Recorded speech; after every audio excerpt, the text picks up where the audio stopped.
नमस्कार दोस्तों, चित्रांश क्लासेस में आपका स्वागत है।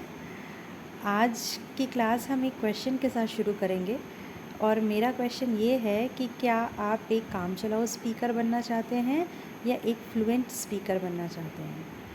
देखिए, अगर आपका जवाब ये है कि आप एक कामचलाऊ स्पीकर बनना चाहते हैं तो उसके लिए तो सिर्फ आपको कुछ कामचलाऊ वर्ड्स आना चाहिए जिनका यूज़ करके आप थोड़ी बहुत इंग्लिश बोल सकते हैं। लेकिन अगर आप एक फ्लुएंट स्पीकर बनना चाहते हैं तो आपको कुछ टिप्स एंड ट्रिक्स को फॉलो करना पड़ेगा, बहुत सारी प्रैक्टिस करनी पड़ेगी, तभी आप एक फ्लुएंट स्पीकर बन सकते हैं। जैसा कि आप जानते हैं कि आज की लाइफ में स्पीकिंग और इंग्लिश स्पीकिंग अपने आप में बहुत वैल्यूएबल है, इसका बहुत रोल है, क्योंकि आपको अगर जॉब चाहिए तो you have to go through the interviews and the interviews must be done in English.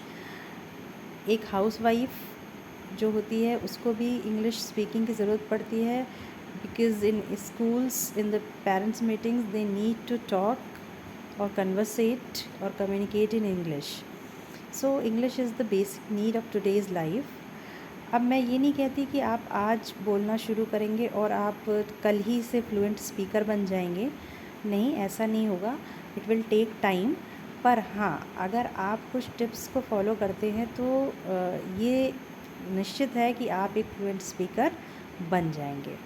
तो जैसा कि मैंने आपको पहले भी बताया, कोई भी भाषा, इंग्लिश को हम छोड़ देते हैं, सपोज़ कीजिए हम किसी भी भाषा में बात करना चाहते हैं, चाहे वो बंगाली हो, मराठी हो, तो हर भाषा को बात करने से पहले we need to know about the alphabets first, क्योंकि अगर हमें अल्फ़ाबेट्स ही पता नहीं होंगे तो हम उस भाषा को कभी भी बोल नहीं पाएंगे। तो इसी तरह अगर हम इंग्लिश की बात करते हैं तो इंग्लिश प्रोनाउंसिएशन में the first important need is the pronunciation of alphabets. कुछ लोग जो होते हैं, जैसे बचपन से उनको सिखाया जाता है तो वो गलत प्रोनाउंस करते हैं अल्फ़ाबेट्स को, जैसे कि कुछ लोग एल को यल बोलते हैं या एम को यम बोलते हैं। तो ये उनकी गलती नहीं है, प्रॉब्लम ये है कि बचपन से उनको यही प्रोनाउंसिएशन सिखाया गया है। तो आपको ये गलती नहीं करनी है। अल्फ़ाबेट्स जब हम ए टू जेड तक प्रोनाउंस करेंगे तो उनका सही प्रोनाउंसिएशन आपको आना चाहिए। तो अगर आपको अल्फ़ाबेट्स का सही प्रोनाउंसिएशन देखना है तो मेरी जो इसके पहले की वीडियोज़ हैं उसमें आप जाके देख सकते हैं, उसमें मैंने अल्फ़ाबेट्स का प्रोनाउंसिएशन करना बता रखा है। अल्फ़ाबेट्स के बाद आते हैं हम वर्ड्स के ऊपर।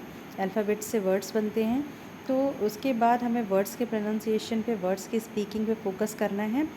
तो हम वर्ड्स जो होते हैं वो वॉवेल्स और कॉन्सोनेंट्स को मिलाकर बनाए जाते हैं, तो हमें इस तरह से वॉवेल्स और कॉन्सोनेंट्स को मिला के कुछ वर्ड्स क्रिएट करने हैं और उसके बाद उनको प्रोनाउंस करना है डेली बेसिस पे। इसके बाद जो थर्ड चीज़ आती है प्रोनाउंसिएशन के अंदर वो होता है सेंटेंसेस प्रोनाउंसिएशन। तो सेंटेंस के लिए सबसे पहले रिक्वायरमेंट क्या होती है? सेंटेंस के लिए सबसे पहले रिक्वायरमेंट होती है टेंसेस की, क्योंकि अगर आपको टेंसेस करने आते हैं तो आप अच्छे से किसी भी चीज़ को एक्सप्रेस कर सकते हैं या बोल सकते हैं। तो टेंसेस में भी आपको कहाँ ज़्यादा काम करना है? आपको शुरू के दो टेंसेस पे ज़्यादा काम करना है, जो होता है हमारा present indefinite and past indefinite, जिसमें डू, डज़ या डेड का यूज़ होता है, क्योंकि बेसिक कन्फ्यूजन जो होती है वो इसी टेंस के अंदर होती है। देखिए दोस्तों, अगर आपको टेंसेस में कोई भी प्रॉब्लम आती है या आपका टेंसेस क्लियर नहीं है या आपको कभी कभी कन्फ्यूजन हो जाती है तो आप उसके लिए मुझे मैसेज करिए।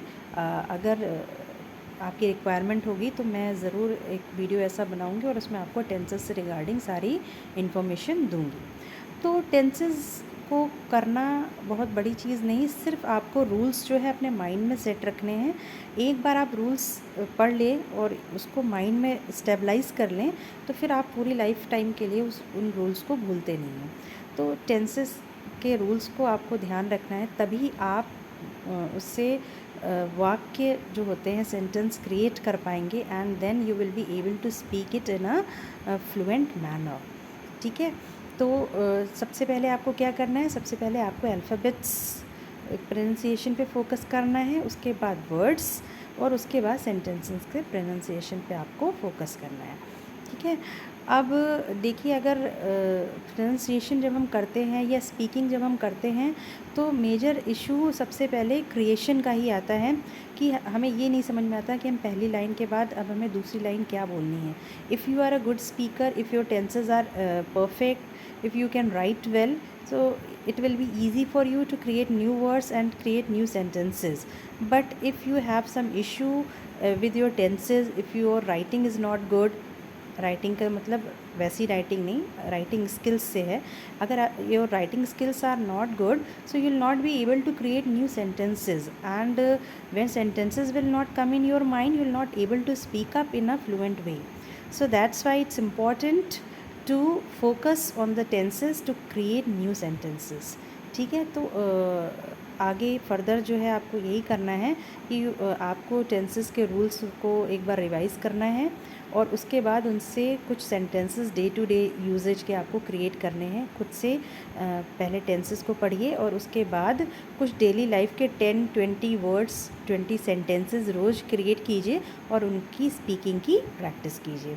जहाँ भी आपको इशू आता है, अगर आपको टेंसेस में इशू होता है या आपको सेंटेंस क्रिएट करने में इशू होता है, तो आप मुझे मैसेज करके बता सकते हैं. तो in my next video I'll try to sort out these kind of issues. Till then, watch my channel, subscribe my channel and like the video. Thank you. Bye bye.